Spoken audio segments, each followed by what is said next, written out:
Alrighty, so I'm going to be demonstrating partial product. Partial product just means that we are going to be multiplying each value. So let's start with our ones place. My ones place shows me that I have to multiply 7 ones times 5 ones, and that gives me 35 ones. Now I know that I can't put all my 35 in my ones place, so I have to put my 5 in my ones place and my 3 in my tens place, right? Awesome. Now let's move on to my tens. 5 times 3 gives me 15, but it gives me 15 tens, which means I don't have any ones, and I can put my 5 in my tens place and my 1 in my hundreds place, right? Because if I have 15 tens, I know that 10 tens equal 100, and I have 5 left over.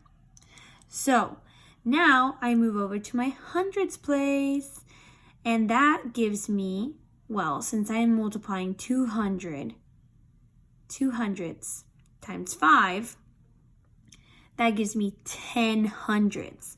And I know that 10 hundreds give me what?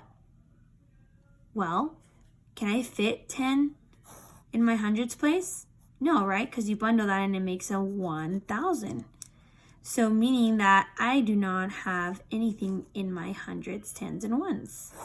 Now when I add this all together, it gives me a total of, well, 5 plus 0 is 5. 3 plus 5 is 8. 1 plus 0 is 1. And 1 by itself is 1. So it gives me a total of 1,185. Let's use another standard algorithm, which is 237 times 5. And I'm going to show you that this is exactly what we do, but we just put the numbers on top instead of showing the partial product. Let's see. 7 times 5 gives me 35. So I put my 5 here, right, in my ones place, and I carry this over to the tens, which gives me 35, which is exactly what I had here, right? But then I do my tens place, and I get 3 times 5, which is 15. So now I have 15 tens, which is what I had here, but I add 3. So now that gives me 18 tens. But I can't put 18 tens right here, so I just put an 8. And this one goes here. Then we do my 5 times 2, right? Which gives me 10 hundreds plus 100 gives me 11 hundreds, right? Which I put my 1 here and my other one here that goes over to my thousands place.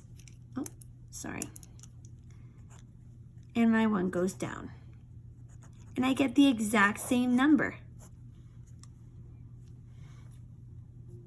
Awesome, Kipsters. I'm just showing exactly how I broke it down on this one. My next one is a word problem, and you are going to try this word problem on your own.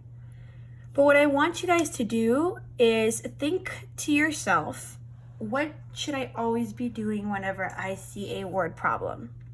All right, go ahead and pause and try it yourself. Ready, go. All right, so if you just press play, that means you already tried it by yourself. Let's go ahead and do this. Shane measured 457 milliliters of water in a beaker. Olga measured 3 times as much water. Important information right here. How much water did they measure all together? So if Shane measured 457 milliliters of water, this is Shane. Olga measured 3 times as much, right? And all together is Shane and Olga, which is what we're looking for, which we can put X, right? So if she measured 3 times as much, that means we're going to be multiplying these 457 milliliters by 3, right? And what we're trying to find is how much Shane and Olga measured all together. Awesome. So let's go ahead and do that. I'm going to set up my standard algorithm, 457 milliliters, my units, times 3, and see what I get. 7 times 3 is 21, so I put my 1 here and my 2 in my tens place. 5 times 3 is 15, plus 2 is 17, so I put my 7 here and my 1 here, and I get rid of my 2 because I used it already. 4 times 3 is 12, plus 1 is 13, so I put my 3 here, and my 1's gonna have to go to the next place value, which is my thousands. So I have a 1 here, which goes down, and my total ends up being 1,371. And like we always do, read, draw, write in word problems and tape diagrams.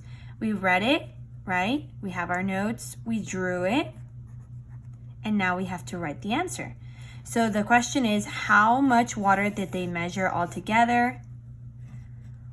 Olga and Shane measured 1,371 milliliters all together. And we're done. Good luck on your exit ticket, Kipsters. See you soon.